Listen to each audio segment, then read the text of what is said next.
Hello दोस्तों, तो कैसे हैं आप लोग। सब कुछ ठीक है ना। उम्मीद करता हूँ आप सभी लोग बिल्कुल ठीक हो गए।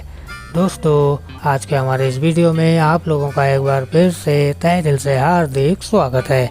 दोस्तों, आज के हमारे इस वीडियो में आप लोग देखने जा रहे हो 40 और 50 के दशक की बॉलीवुड हिंदी मूवीज़ की सबसे सुंदर अभिनेत्री, one of the greatest legendary veteran अदाकारा स्वर्गीय नलिनी जयवंत जी की सभी मूवीज़ की लिस्ट। तो फ्रेंड्स, इस वीडियो को एंड तक ज़रूर देखिए।